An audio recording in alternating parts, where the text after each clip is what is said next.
Le droit ne nous dit pas simplement ce qu'il faut faire ou ne pas faire. Il crée et gère aussi un système de droits et de devoirs. Un droit a une valeur juridique. Souvent, il crée une obligation correspondante auprès d'autres pour que ceux-ci respectent ce droit. Certains droits font partie des droits de l'homme. Ils sont reconnus comme fondamentaux par la communauté internationale sans considération de la législation nationale. Les droits à la vie, la liberté d'expression et la protection contre la discrimination en font partie. D'autres droits sont reconnus dans la législation nationale ou dans les contrats privés.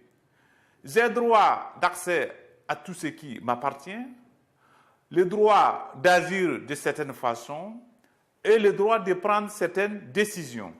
Ces droits peuvent bien être limités et j'ai la possibilité de les vendre ou de les donner.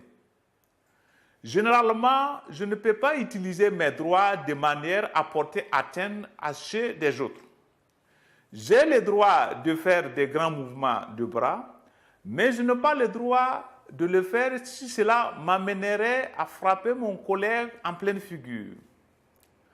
Dans la conservation, une des catégories les plus pertinentes est le droit de propriété. L'idée de propriété nous fait penser à l'idée de possession. Mais en réalité, les droits de propriété sont bien complexes. Nous pouvons les comprendre comme un ensemble de bâtons où chaque bâton représente un droit différent. Un bâton correspondrait au droit d'accès à la propriété, un autre au droit d'expulser.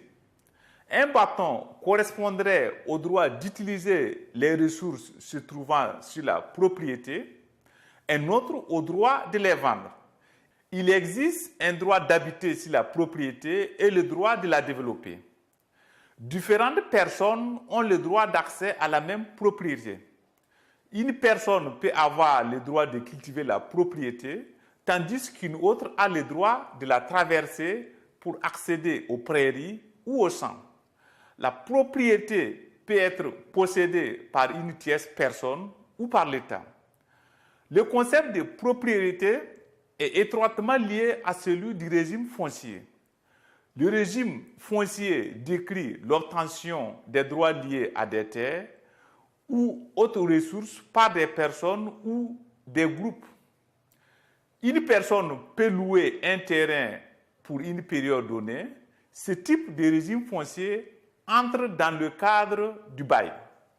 Une personne peut aussi racheter tout ou partie des droits de propriété.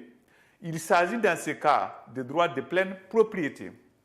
Une personne, un groupe peut avoir droit à une propriété par l'utilisation coutumière ou traditionnelle.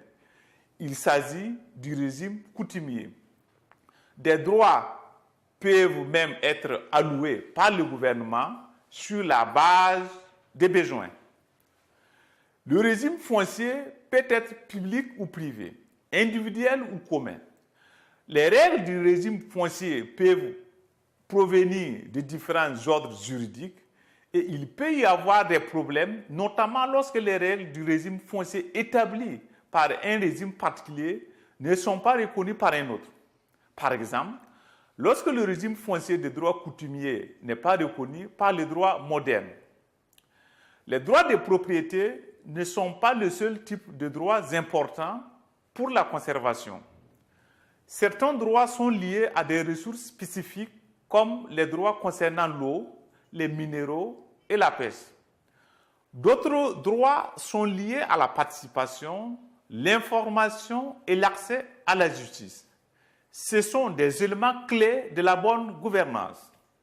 Il existe aussi de nombreux droits de l'homme et une nouvelle catégorie que nous aborderons plus tard, à savoir le droit à un environnement sain.